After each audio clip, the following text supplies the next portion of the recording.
a metade pra lá.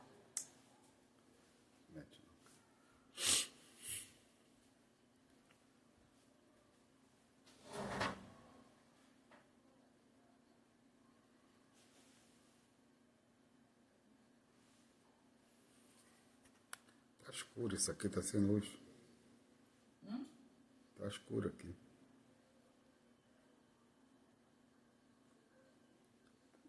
Tá um pouco escuro aqui. Vou ver aqui.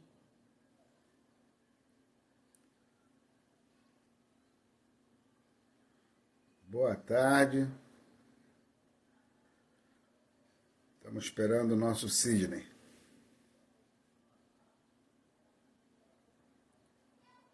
Boa tarde, Marcelino.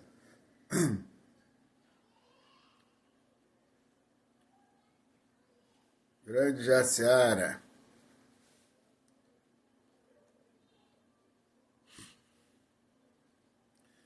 Esperando o babá Sidney entrar na live aqui.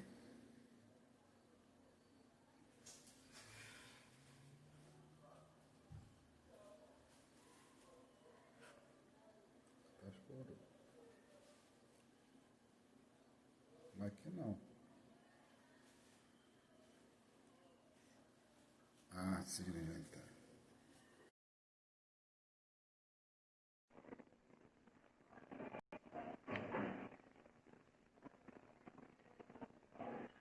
Bom, já está entrando nosso professor babá Sidney.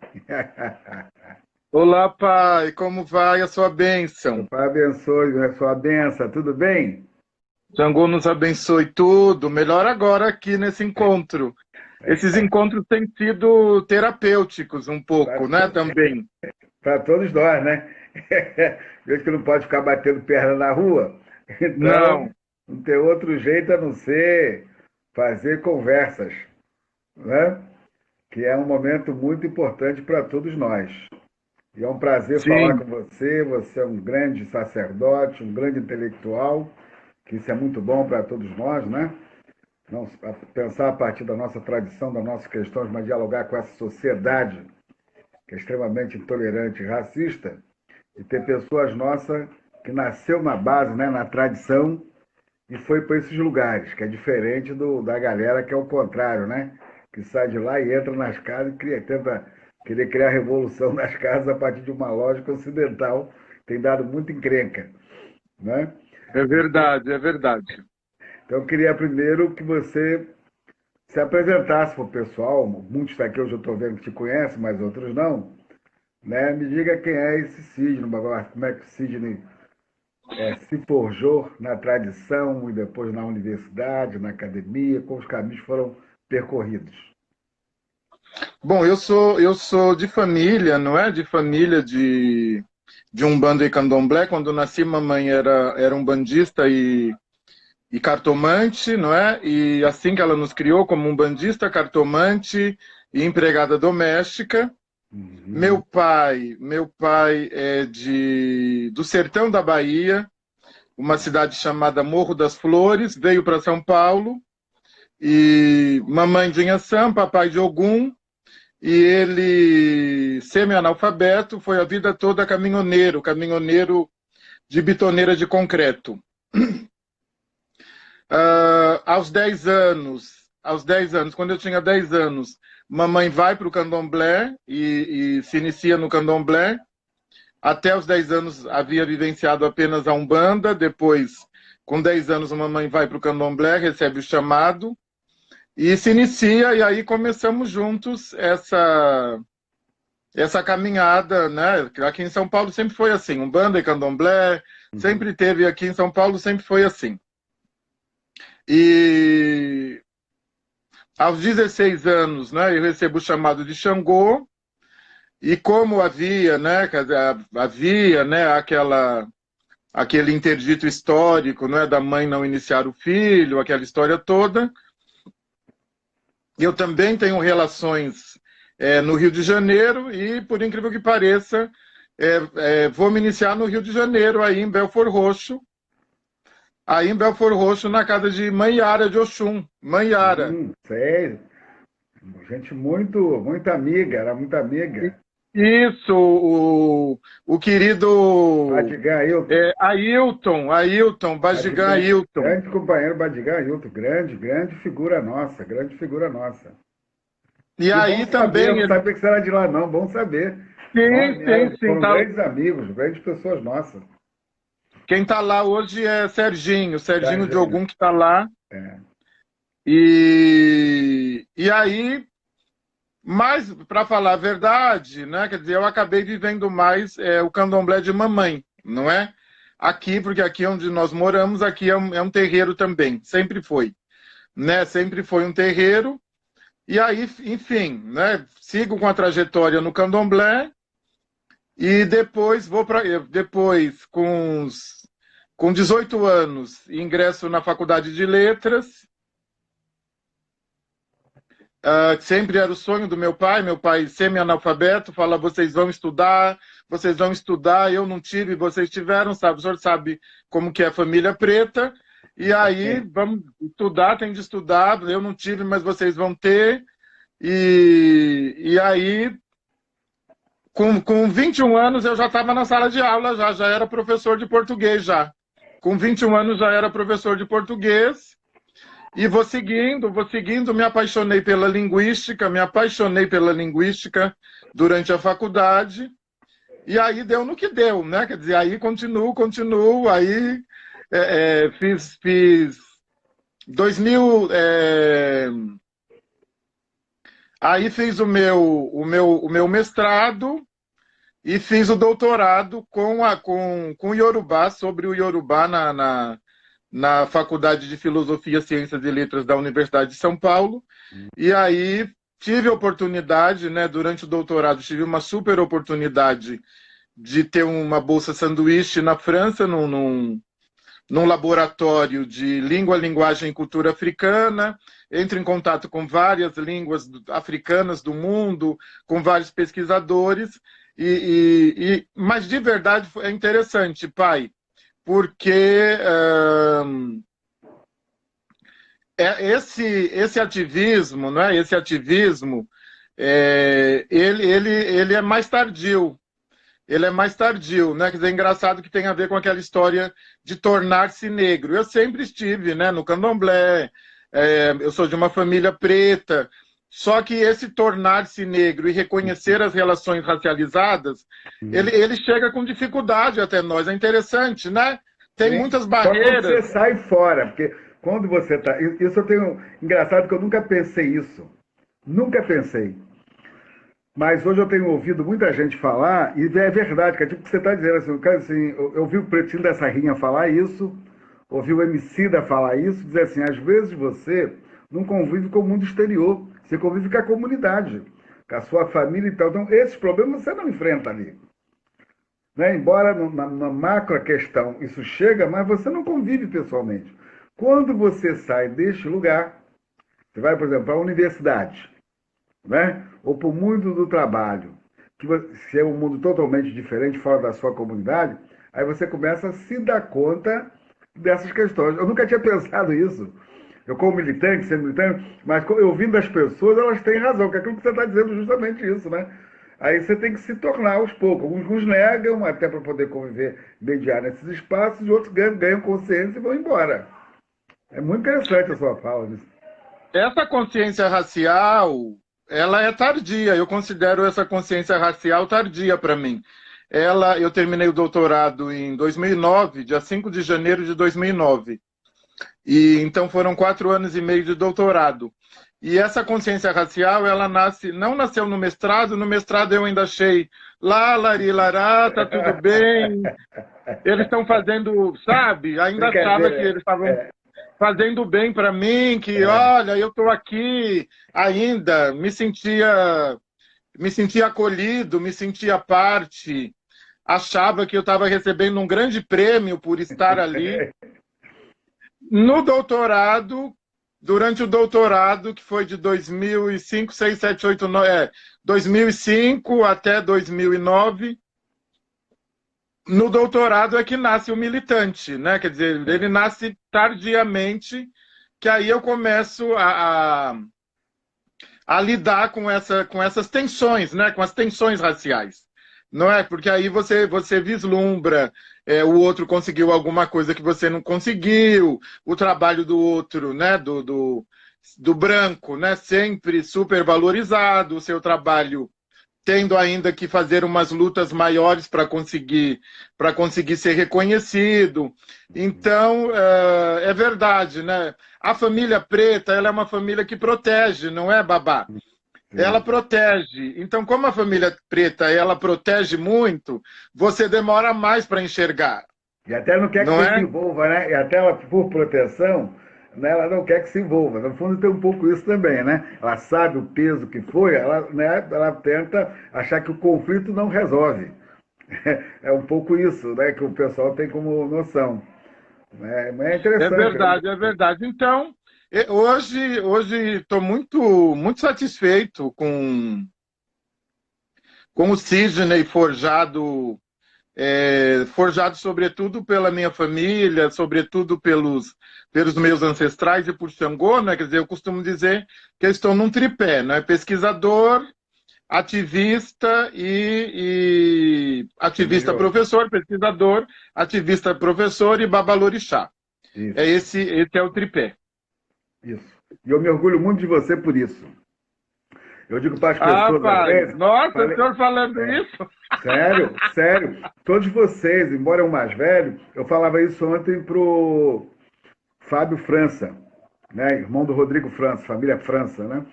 Eu falava para eles isso assim, eu falei assim, por que eu assino doutor, professor doutor Babalaô? Eu acho que isso é pouco, porque a academia quer que você tire o Babalaô, quer que você seja professor doutor. Então, o Babalaô tem a ver com você afirmar a identidade, fortalecer esse povo que é tão discriminado, dizer que no nosso grupo tem essas pessoas, tem esses doutores, e doutores que nasceram de dentro da comunidade, não é de fora da comunidade. Eu tenho por isso, porque são raros os que eu tenho visto na academia que têm essa trajetória e que assumem essa identidade ou reflexão a partir da trajetória da comunidade. A epistemologia é diferente. O que eu mais escuto são pessoas que foram da academia, foram estudar candomblé, acabaram entrando no candomblé e vira aquela coisa meia, né? Tem sua importância, porque o candomblé teve essa fase, se você observar bem. A primeira fase é dos que vem fora, né? Depois foram nascendo os de dentro. É importante contribuição? É importante contribuição, mas tem muita contribuição errônea que eu tenho visto, muitas, né? Análise muito errônea, mas foram importantes para poder dar visibilidade. Então eu tenho que, no fundo, sempre me sentir muito orgulhoso daqueles nossos. Não precisa a pessoa ter a mesma narrativa sua, a mesma análise, que não é para ter. A academia não é uma análise, não existe uma análise absoluta. As nossas comunidades, ela não é uma análise absoluta, com certeza. E você está no campo da educação. Entrou aqui a minha filha Maíra, que é pedagoga, né? E como é que é essa experiência de um religioso, um acadêmico na educação? Como é que essas coisas se dão no campo da educação? Então, faz muito tempo, pai, que eu tenho pensado, né, e faz muito sentido o que o senhor está falando, que nós precisamos naturalizar o ser de terreiro, o ser. O ser de terreiro precisa ser natural, não é? Quer dizer, nós precisamos sair do lugar do outro, é preciso. O senhor é historiador, o senhor sabe disso mais do que eu, o senhor pode até falar para mim, que esse projeto humanista, não é? Forjado Ah, pela Europa, não é? ah, Quer dizer, um projeto humanista forjado. ideal, racista. Exato, foi forjado justamente para nos colocar nesse lugar, né? De mais primitivo, menos humano, mais Não, animalesco, desumano. Pior do que desumano. desumano, sem cultura, sem humanidade, sem universalidade, isso é Hegel. Está lá nele, entendeu? Hum, É um dos que forjam isso, entendeu? Eles fizeram tudo isso com a África e com a Ásia, principalmente com a África. Né? Isso até hoje está naturalizado. Até hoje está naturalizado. E aí, desnaturalizar, que é o papel nosso, né? Naturalizar a nossa exatamente. humanidade. A nossa humanidade não é essa, é outra. Então eu sempre me coloquei, não é como tanto, né? Quer dizer, eu devo o meu mestrado e doutorado, não é? Quer dizer, eu sou um pesquisador como o senhor, né? Nós somos pesquisadores desde dentro. Nós não fomos para a academia e a academia nos levou ao terreiro. Nós sempre fomos de terreiro e fomos para a academia. Nós levamos o terreiro para a academia. É uma trajetória diferente, né, dos brancos, porque os brancos eles vão para a academia e depois a academia os leva ao terreiro. Não, nós fomos do terreiro para a academia. E eu sempre considerei importante, não é? Quer dizer, esse movimento, não é, de que seja natural, não é, ser de terreiro. E mamãe, né? Mamãe é uma mulher de Inhaçã e aqui em casa é tudo muito misturado, terreiro com casa, o senhor sabe como que é. É terreiro com casa, enfim. E aí, não é, quer dizer, o exercício da fé preta sempre foi alguma coisa muito presente na minha família. Né? Qualquer coisa era um banho, pega uma folha, joga uma farinha na rua, cospe uma cachaça lá no tranca-rua, enfim, isso era uma coisa muito, muito presente, não é? E tanto quando eu vou como professor para a escola e depois como pesquisador para a academia, eu nunca fui desprovido, né? Quer dizer, eu nunca deixava isso em casa e ia só ao Sidney. Não, porque às sextas-feiras, o branco, sempre um fiozinho de contas, mesmo discreto, mas ali tinha um fio de contas. E o senhor sabe, né? A gente que é de terreiro, a gente tem o nosso molejo, né? Não dá para enganar. A gente tem um jeito de falar, tem um jeito de dizer, tem o jeito do corpo. Então todo mundo sabe. Engraçado que me parece, e o senhor tem uma pesquisa intensa sobre isso, já fiz a leitura do Caminhar Não é Marchar. Que trabalho, eu vou ler de novo, inclusive, e tão gostoso de ler, tão gostoso. Obrigado pela leitura. Aqui em casa todo mundo já leu, eles adoraram, todo mundo a família adorou. toda foi pro lançamento com você, eu fiquei muito feliz isso, entendeu? Sim, eles adoraram. Que é coisa de negro mesmo, né? Para prestigiar outro negro intelectual. É o que nós temos que fazer um com o outro sempre. Agradecer muito a sua presença da família quando for o lançamento aí em São Paulo. Então, isso faz parte desse processo de sair do lugar do outro, não é babá, de sair do lugar do outro e de naturalizar. Então, para mim, eu sei, eu sou muito privilegiado nesse sentido, porque é muito mais fácil, né? Eu entendo, quando você está, né? Você acorda, já tem uma vela ali, você tá ali no pé, já tem um obi jogado, papapá, enfim, é muito mais fácil. Então, para mim, isso sempre foi natural. Crer, né, nas coisas pretas sempre foi natural para mim. Engraçado, não é, que me parece, eu não sei, o senhor pode me ajudar com isso, que eu tenho a impressão, bom, isso foi, eu vou para a sala de aula na década de 80, 85, papapá. 85, 95, me parece que as tensões elas se agravaram, eram menores. Eu confesso que eu olho... Pública. Ela era menos pública, vai se tornar pública maior no final do início dos anos 80 e vão tomar força nos anos 90, com o poder dos neopentecostais, a ascensão deles na política. Nos anos 90 que toma força, né, pai? Toma força, inclusive quando eles ganham poder político e os meios de comunicação, né? Aí que eles vão para essa área e vão fazer esse debate. Aí esse reflexo acaba acontecendo nas outras esferas sociais, inclusive na escola. Até então era uma coisa camuflada, porque até então a questão era os crentes de rabo quente, isso até os anos 60, 70, na escola, porque eles eram diferentes na escola, né? Eles jogam aquele saião, com aquele rabo de cavalo grande, né? As pessoas esquecem disso.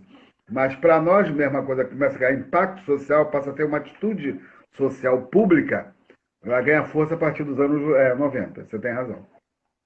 Então nos anos 80 ainda eu estava mais tranquilo, eu sentia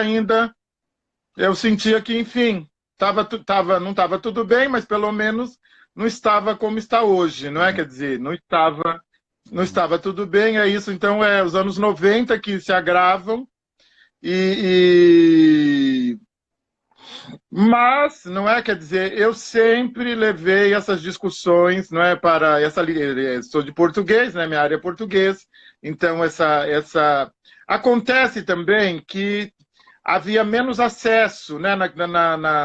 Nós tínhamos menos acesso. Em 80, 90, nós tínhamos menos acesso a uma literatura preta, nós Uhum. tínhamos menos acesso a esse material, não é? Sim, sim.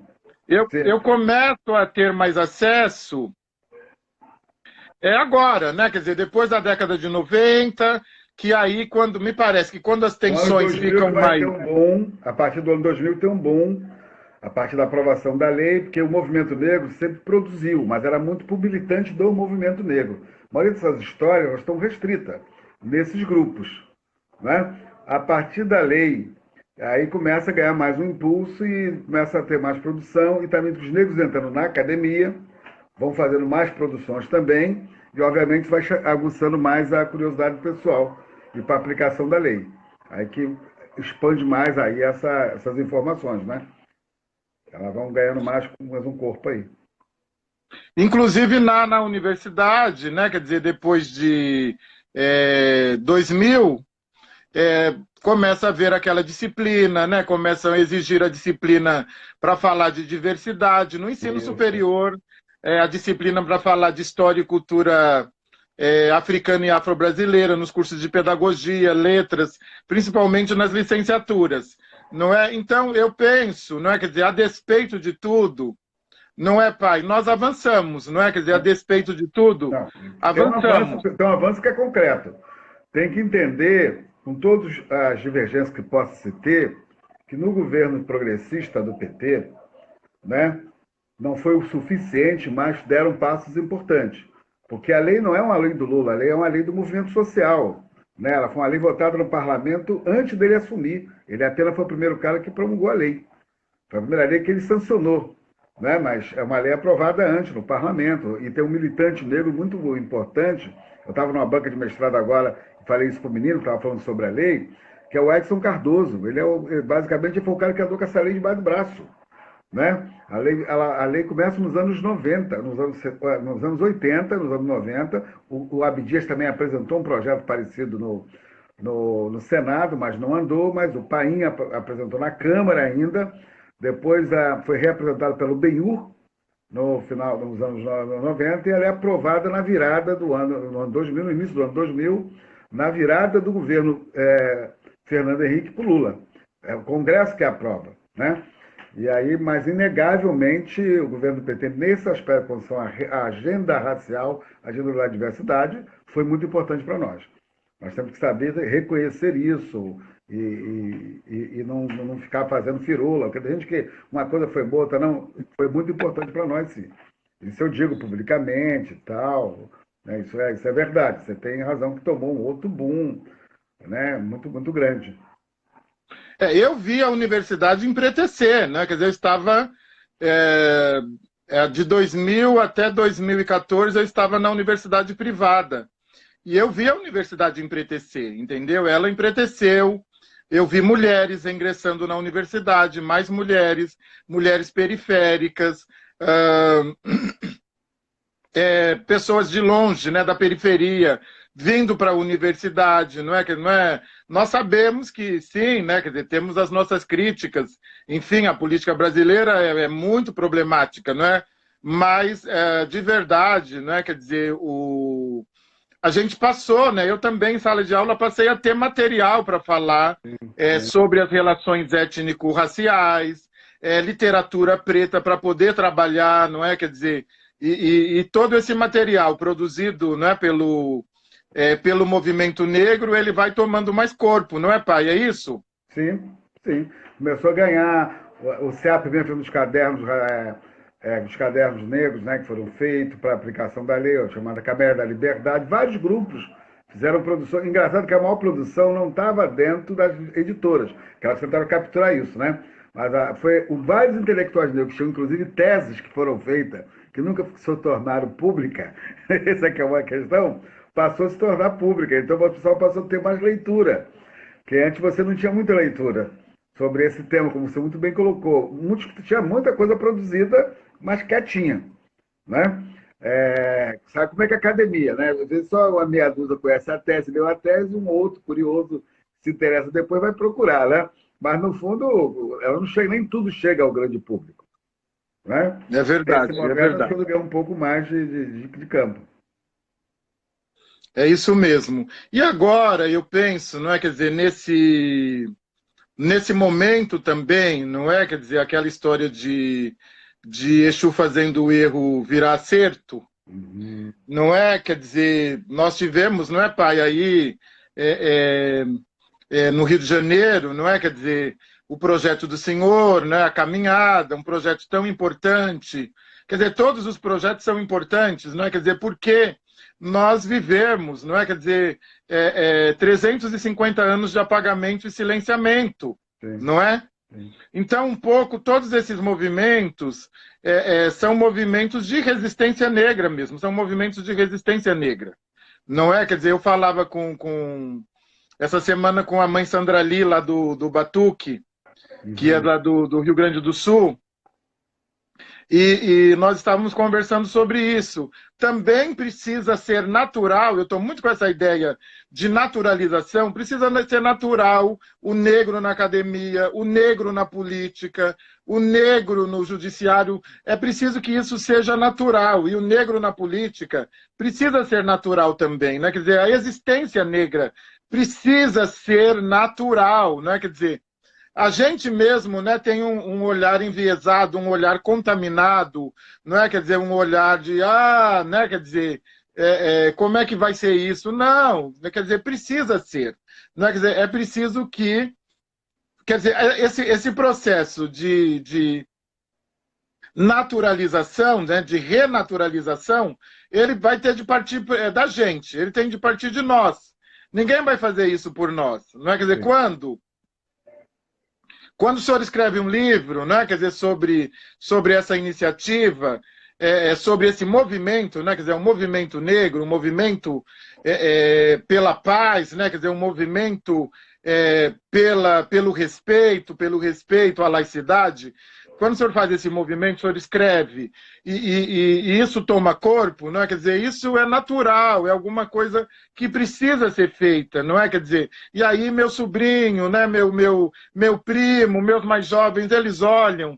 E isso significa muito para mim, significa muito. Não é? Quer dizer, essa própria conversa significa muito. Não é? Quer dizer, a gente está produzindo documentos, nós estamos produzindo Sim. documento para amanhã serem usados. Pensamento para a juventude, para o pessoal olhar. Porque eu digo assim, o pessoal nosso tem que ser referências importantes. Né? Por isso que eu tenho orgulho de você por isso, porque e de outros que eu tenho visto, tenho falado, né? Eu dou muita força para a galera, porque a coisa não é individual. A nossa prática é coletiva. E nós precisamos dessas pessoas. As pessoas ficam muito procurando defeito na outra, né? Que isso é coisa dos brancos para nós. Nos divide muito isso. Ninguém é perfeito, e Fá diz isso, o ser humano não é perfeito. Né? Você a tua Kodu é positivo e negativo, né? Para dar equilíbrio. Exato, exato, é muito Equilíbrio. importante. Então, eu acho que no campo social e político, nós temos que entender isso, para gerar um equilíbrio. Que o povo, eles dizem consenso na política, né? Quando você gera equilíbrio, você gera uma possibilidade de caminhar melhor, de vencer as adversidades de forma melhor. E a comunidade negra em si, em geral, está precisando disso. Porque há muita interferência de fora, muitos interesses outros, muitos projetos outros, que não têm a ver com os nossos projetos, na verdade, e nos mantém, às vezes, muito divididos. Né? A gente já vai ouvir o outro, já fica olhando meio assim, né? Tu já quer saber qual é o erro que você vai levantar a fala para desqualificar ele e dizer que você é melhor. Não é melhor, é diferente, entendeu? Você tem que ouvir o seguinte, bom, ele está dizendo uma coisa que é interessante. Então, se for para complementar, complementa, senão eu vou aprender. Porque muitas vezes, você, a sua área é uma área que eu não domino. As pessoas têm que entender isso. Se não é uma área que eu domino, eu vou aprender. Até para poder argumentar com você ou para te fazer alguma questão que seja esclarecedora para mim, eu tenho que aprender. O candomblé é assim, se você não aprende, você não ensina. Você não vai, se você não for Iaô, não passar por toda a tradição, né? e não passar por todos os ciclos de aprendizado, você não vai ganhar o DK, você não vai ganhar a navalha, você não vai ganhar o TUM, entendeu? Você não vai ganhar autorização para fazer. Você pode viver 40 anos, mas se você não for os códigos direitinho, não passar por tudo que manda, você não vai ser consagrado, não vai ganhar o diploma. Vamos dizer assim, não ganha o Babilac. Essa é a sabedoria que nós estamos precisando aplicar entre nós. Mas hoje tem uma galera que já acha que sabe, mesmo na política. Eu vejo a pessoa começou ontem na política, eu fico olhando às vezes, falei, pô, tô 40 anos nessa estrada, né? Conheço muito bem essas malandragens da galera aí. Né? Mas eu fico, poxa, mas como que o cara hoje ele já acha que ele é o centro? Você não pode ser o centro, porque você pode ajudar a coisa andar. Eu digo isso para os meus jovens que estão às vezes junto comigo, não, calma, escuta, não, porque escuta, né? Ouve, porque tem contribuição. E a nossa prática é assim, você ouve a sua mãe, você ouve os seus mais velhos. Os seus sobrinhos te ouvem hoje como os mais velhos. Esse é o cenário. O aprendizado está aí, a sabedoria está aí. Né? Não é no campo de quem leu mais. Então, essa interlocução que você está falando, nós precisamos. Se nós conseguimos fazer isso, nós vamos ter grandes vitórias daqui para frente. Eu penso que nós precisamos, não é, parar de adotar, né, quer dizer, ou de lutar com as armas daquele que nós temos armas, não é, pai? O senhor sabe disso tanto quanto eu, não é? Quer dizer, o senhor tem muitos conhecimentos epistemológicos de terreiro e africanos, enfim. O senhor tem uma jornada expandida, não é, nesse sentido? E que eu considero jornada expandida. Para mim, a jornada expandida é um nome que eu uso. Quando você navega, né, por diversos rios, eu considero uma jornada expandida. E eu penso, não é, que nós precisamos, eu tenho falado muito isso, nós precisamos parar de adotar a lógica daquele que nos escravizou. Nós temos armas poderosas, não é? Quer dizer, nós temos uma ética, nós temos saberes pretos ancestrais, nós temos o corpus literário de Ifá, não é? Que são conhecimentos preciosos, inclusive conhecimentos para a vida, não é? Quer dizer, não são conhecimentos religiosos, são conhecimentos filosóficos para a vida, não é? Quer dizer, são conhecimentos Esse é central éticos. que você está dizendo.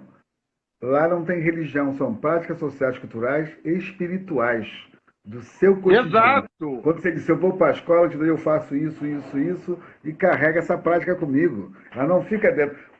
A forma cartesiana, você deixa dentro de casa. A religião é isso. E vai viver na igreja. Entendeu? Está em você. Está em você. Muito bonito você estar falando, que é justamente isso. Exato. Né? O senhor sabe, eu sou um leitor, sou um semioticista, eu leio tudo me interessa, tudo me interessa.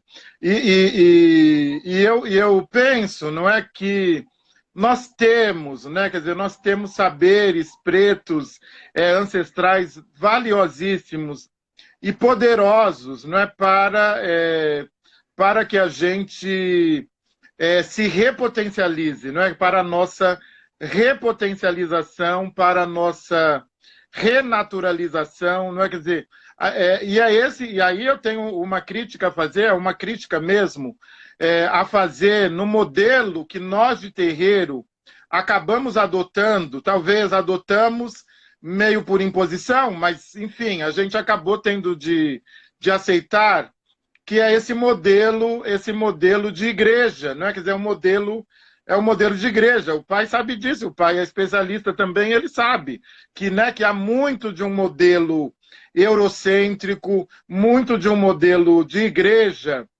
invadindo os terreiros, não é? E que acabam desnaturalizando a prática. Quer dizer, isso acaba um pouco colocando paredes, né, nessa prática, não é? Quer dizer, isso só acontece como acontece na igreja, naquele espaço, e me incomoda muito, sabe, pai? Me incomoda muito que gente de terreiro não leve o terreiro para casa, o terreiro nesse sentido dos saberes, dos fazeres, da magia, que isso, não, só pratico ali, só fica ali. Uhum.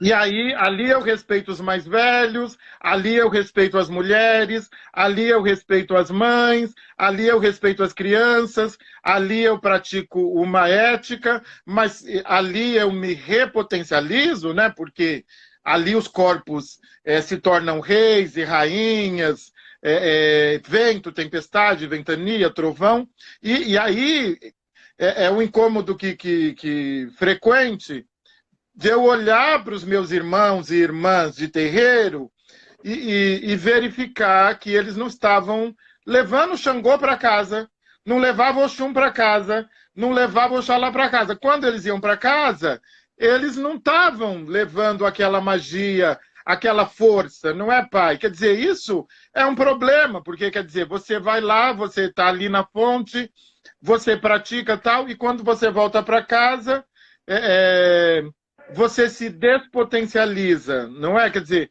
não faz sentido, não é? Quer dizer, eu vou fazer aqui uma metáfora. Não faz sentido eu estar no terreiro e uma Yaô de Oxum, ela tem o transe, ela se transforma em Oxum, ela se paramenta, os atabaques tocam especialmente para ela, porque ela agora não é mais ela, agora ela é Oxum, ela é uma rainha, ela é mágoa, e ela dança, e ela toda potente, rainha, com toda a força, né, de Oxum, e depois, né, esse corpo preto volta para casa e não leva Oxum com ele. Quer dizer, esse grande ebó que se deu ali naquele momento, não vai para casa. E eu comecei a ficar muito incomodado. Eu falei, opa, tem alguma coisa muito errada, né? Quer dizer, o que é isso? Quer dizer, então, só vai acontecer dentro do terreiro, quando volta para casa, a pessoa vem, se cura, se repotencializa, e aí, quando volta para casa, adoece novamente e se apequena. Eu tenho muito problema com uma noção de apequenamento, que sabe, que aqui na minha família nunca foi permitido. Essa história de apequenamento era no tapa, já resolvia no tapa. Minha mãe tinha sã, não tinha... Está pensando o quê? Exatamente. Pronto, sarou. Então, aí a gente vê a força, não é, pai? A força do colonialismo, né? A força do racismo, né? Quer dizer, como ele segue atuando, não é? Atuando e nos despotencializando. E aí foi por isso que eu comecei, inclusive, não é? Quer dizer, a falar sobre essas coisas, né? Falar sobre... Porque o que acontece? É natural, não é?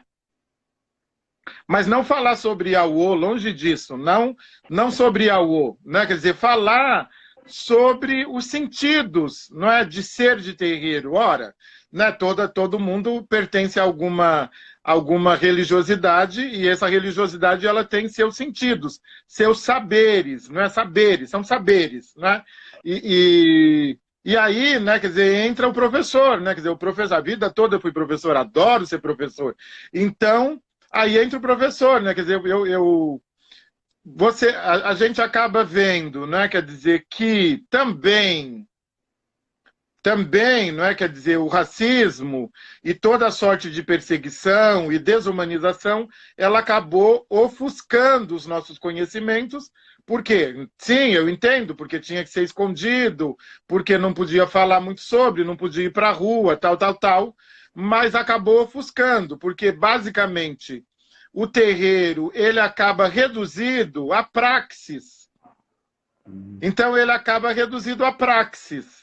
Não porque ele quis, eu não estou criminalizando, não é porque ele quis.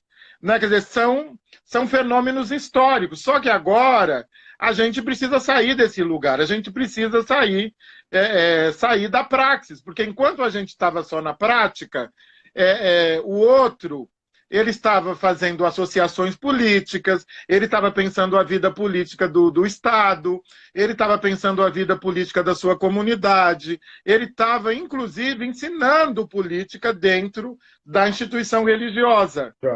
Nós também estávamos, tudo bem.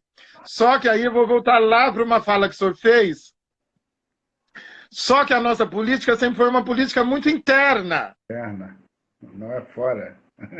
É uma política muito interna, é uma política que você faz e ela acaba se espalhando só internamente. Então, e era uma política não falada, é uma política tácita, não é? Quer dizer, Está acontecendo, sim, nós somos políticos, os nossos deuses e deusas são políticos, mas isso fica ali dentro, não é? Só Então, na defensiva, porque é só uma política interna para defender, não é uma política para ganhar espaço. pronto, aí o senhor resumiu, pronto, quer dizer, é uma política de defesa, né? Defesa do. Muito interessante, é isso mesmo. E agora, né, quer dizer, a gente precisa fazer, a gente precisa, não sei nem se fazer, mas a gente precisa levar essa política Para fora. para fora. Nós precisamos levar essa política para fora. Faz sentido, pai, o que eu estou falando? Excelente, porque acabou se aprisionando uma visão interna, você colocou bem, né? De espaço religioso e tal. A cultura tradicional, ela não é assim. Exemplo, todo mundo se assusta, né, quando me vê, o Ivani está o Babalaô na Nigéria, o Babalaô na Nigéria. Ele é um conselheiro, independente de tudo. E ele é o responsável espiritual e político pelo caminho do seu povo. Ele não é só um religioso, não é. Assim como o Babalorixá e a Lorixá, eles têm um papel importante de liderança na sua comunidade, no seu grupo. Né? Todas as decisões importantes políticas que vai se tomar pelos iorubás, eles têm que escutar o Oluô, ou o Arabá da cidade. Não se toma nenhuma decisão. Não é? O rei não toma nenhuma decisão importante na vida dele sem ele ouvir o cara, se ele ouvir o Arabá. Né? Aqui nós fizemos uma coisa como se fosse fora. E criou uma série de problemas, você relata muito bem isso, internamente, né? Você virou um espaço ali interno, então não, na minha casa eu faço tudo, lá fora eu sou outra coisa. Lá eu sou conservador, me ali as forças conservadoras querem destruir a minha tradição. Você imagina o que é isso? Né? Porque você não pensa em sociedade, você não pensa que na economia é importante pensar, porque se estiver ruim como vai estar agora, o desemprego vai crescer muito, nosso povo vive na informalidade, não tem obrigação não, meu compadre. Tem impacto na casa econômica. Então você coloca muito certo. Então como é que você pensa uma política para fora?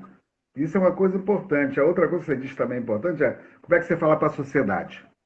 Como é que a sociedade te escuta? Porque se ela não te escuta, ela te ignora. E ela já te ignora politicamente, o que interessa é ela te ignorar. Mas se você não falar, você não se impõe. Pelo menos você tem que falar. Né?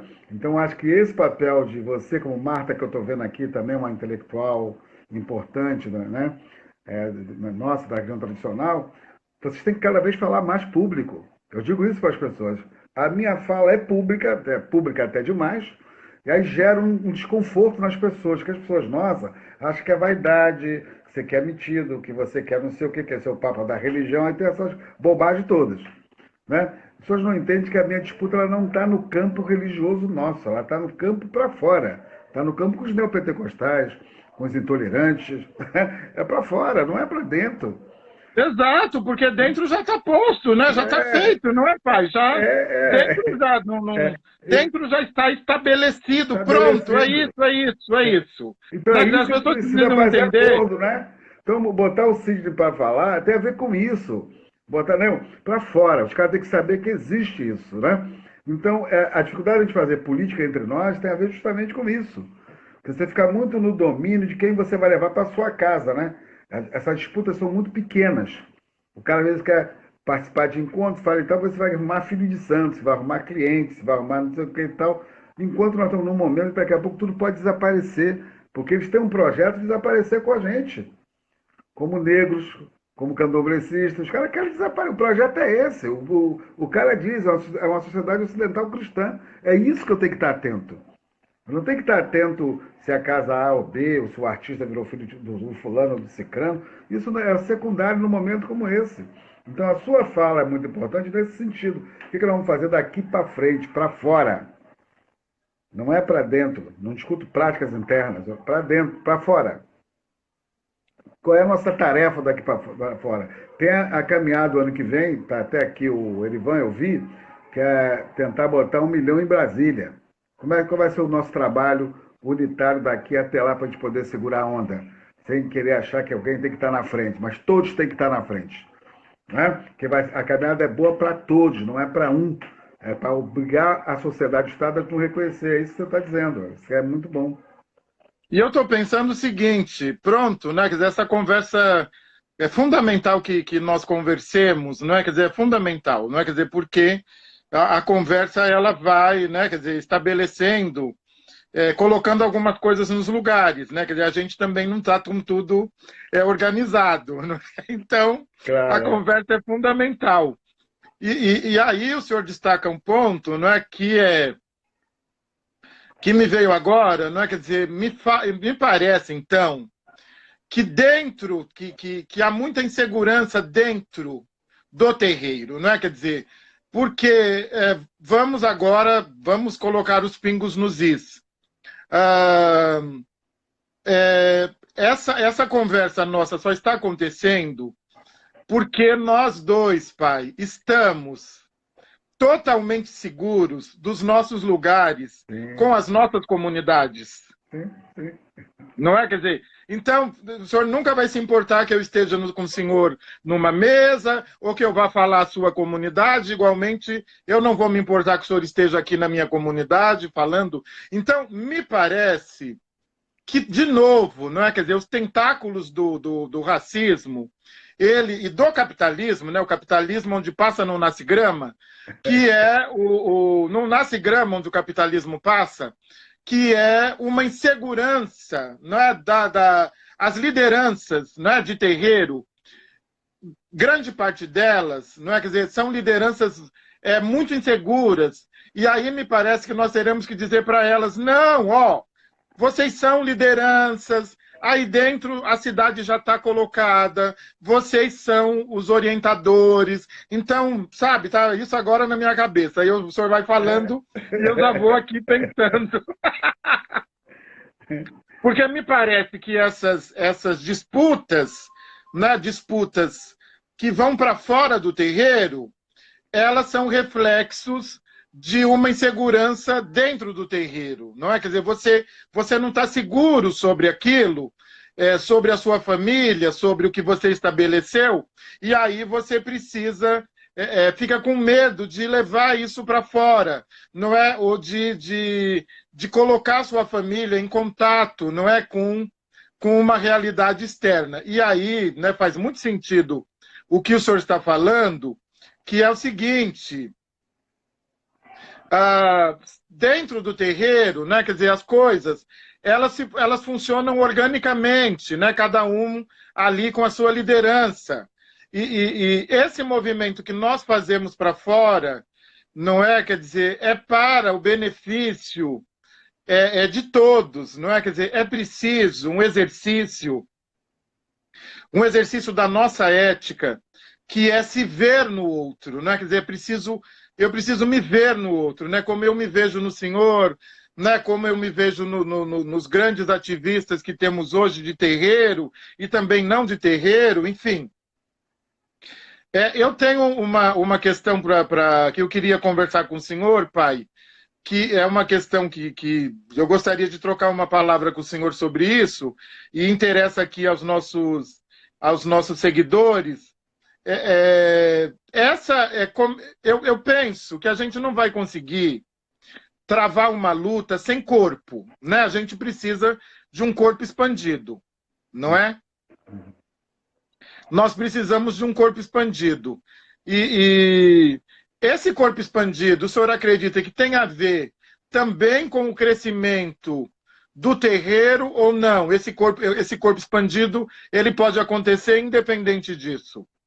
Primeiro, é importante que o terreiro seja uma base importante de organização, como se dizia, as células, né, como o pessoal fala, porque as igrejas fazem muito isso, numa sociedade como a nossa. Que o terreiro ele é uma referência para as pessoas, assim como as suas lideranças, né, internas. Como é que nós podemos ganhar, então, a consciência dessas pessoas para ser um corpo expandido? Um corpo expandido na escola, um corpo expandido no campo de trabalho, onde a pessoa trabalha. É isso que precisa as pessoas levarem. Né?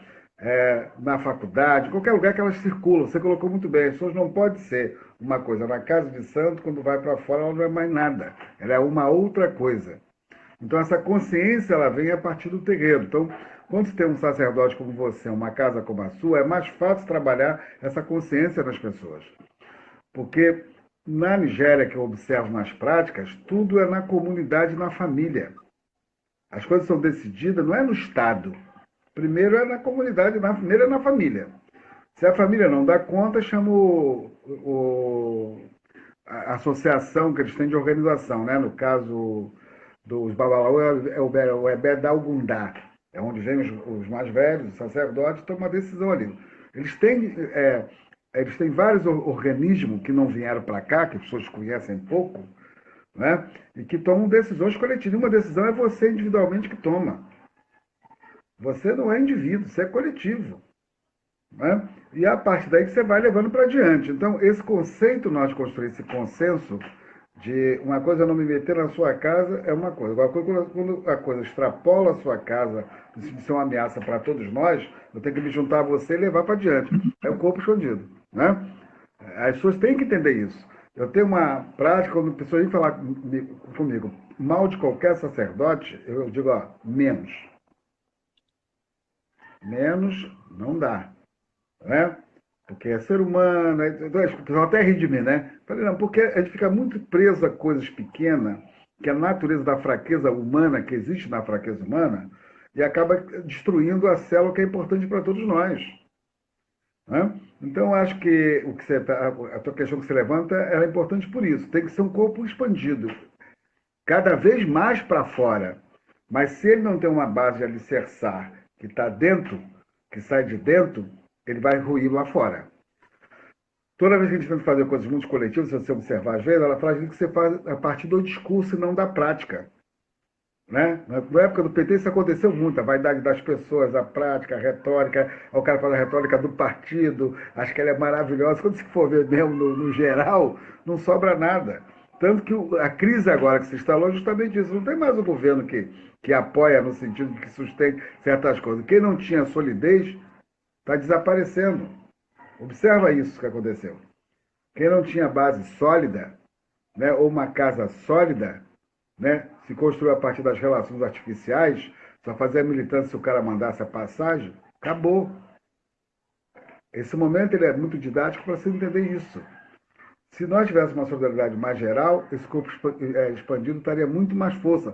Quem tem isso, quem tem essas relações, continua sobrevivendo. É o seu caso, o caso da Mara, de outros que eu conheço, de pessoas que eu tenho visto. Né? Então a gente fica procurando evento para se meter. Não é? Ou não é isso? É evento. O cara só aparece em evento, quer dirigir evento, quer ser dono de não sei o quê. Mas quem tem trabalho real sobrevive, porque isso é de ancestralidade. Ancestralidade é isso. Não é o que você quer, é o que tem que ser. Se tiver que ser você, vai ser você, não vai ser eu. Isso eu tenho muita clareza. Por que eu me dou bem com todo mundo? Porque eu sei que e falo me determinou aquilo, eu não vou fazer.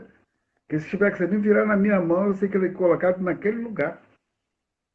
Isso é que entender a espiritualidade, entender a nossa ancestralidade. Não é? E é fundamental, não é? Quer dizer, então, de novo, nós voltamos, não é, para essa necessidade de... Me parece que a gente usa pouco, não é, pai? A gente mais, não é? Quer dizer, enfim...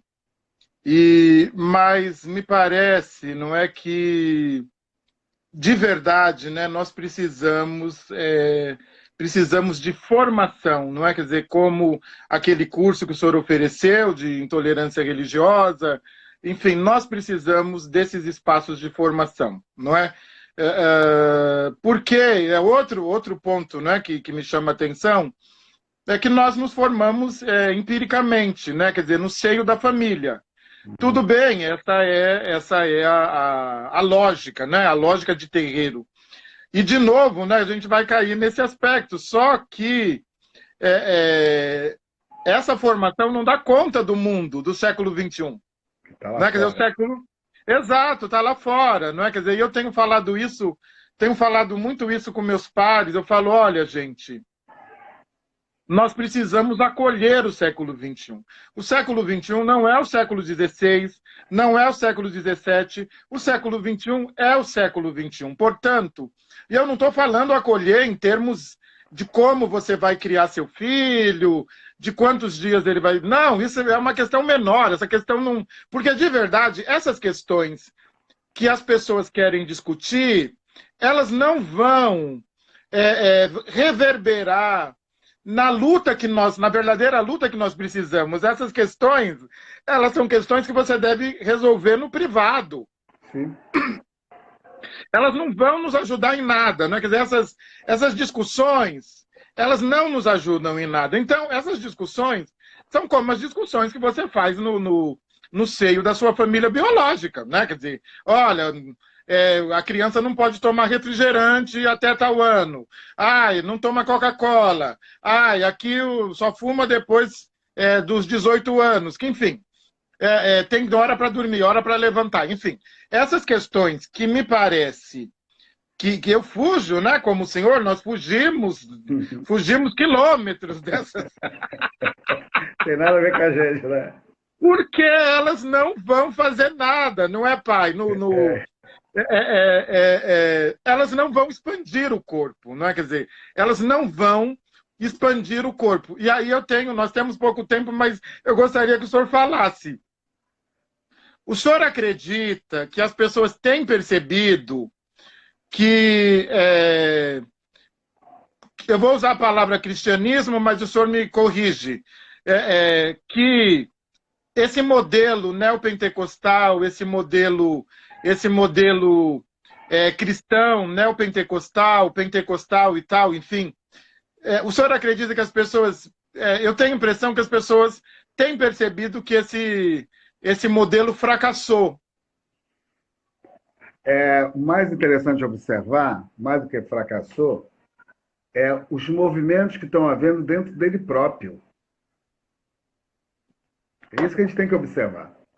Observa que os negros que estão no pentecostalismo e no neopentecostalismo começam, os jovens negros, a levantar questionamentos do racismo na própria estrutura de que eles estão envolvidos.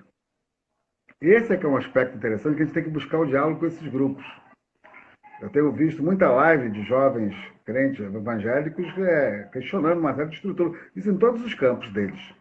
Essa é uma grande novidade, porque isso existia antes de um grau muito menor e não era público. Com essa crise toda está virando público, né? Tanto que eu tenho atraído eles no sentido de estar na caminhada conosco em Brasília. O fator Kleber Lucas é um fator muito importante, que é um cantor gospel, poderosíssimo, né? Eu vou fazer uma live com o Tonhão, que é o cara do passinho evangélico, eu conheci ele jovem, entendeu? Então tem um movimento que está crescendo entre eles, que a gente tem que estar atento. O que mostra que esse modelo está em questionamento por setores populares negros que estão dentro dele e estão vendo o enriquecimento dos brancos. Né? Porque, na verdade, não é um modelo religioso, é um modelo econômico, político e social. E cultural muito nítido. Isso é igual a reforma protestante, não é só uma reforma religiosa. É um erro pensar assim. A religião ela tem no seu campo também sustentação a bases econômicas, né? E de negócios muito sérias. E não é para todos, né? Então, na verdade, eu acho que isso que é o campo que está em questionamento e em fracasso. Perfeito, que era a minha percepção também. Vamos nos despedindo, não é, pai? Já estamos chegando lá. Mas, Voou, mas foi deliciosa a conversa. Muito obrigado pela possibilidade de troca, não é? É sempre bom ouvi-lo e aprender também com o senhor. E essa live vai lá para o meu canal, os meninos vão fazer o download, vai lá para o meu canal, vai ficar aqui também no IGTV do Babalaô, e vocês continuem assistindo e compartilhando. Um forte abraço a todos e todas, e até a próxima. Pai, a sua bênção, Mojuba. Meu Pai lhe abençoe, sua bênção, nós vamos estar juntos. Nós vamos fazer outras coisas, porque eu acho que é muito importante, intelectual como você, religioso como você, uma pessoa tão preocupada em ampliar, estarmos juntos.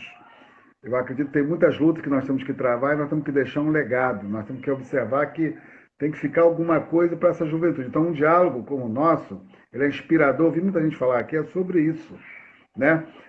Aqui não é uma disputa de vaidade quem sabe mais ou quem quer ensinar o outro. ou quem quer menosprezar o outro, diminuir o outro. Às vezes, nos debates, às vezes fica muito nítido, né? Mas não é isso. Mas como é que a gente pode estar junto, né? Um axé, que o Lodumare te dê muita saúde, vida longa, prosperidade a você e sua linda família. Dê um abraço na sua mãe, que eu mandei um grande abraço para ela, né? Para os seus sobrinhos, para a sua irmã, que eu estou com maior saudade deles, que quando eu for a São Paulo nos veremos de novo. Com certeza vamos fazer um mundo melhor. Orumilá nos dará esse caminho, Exu vai nos encaminhar e Ogum vai nos dar vitória sobre essa doença.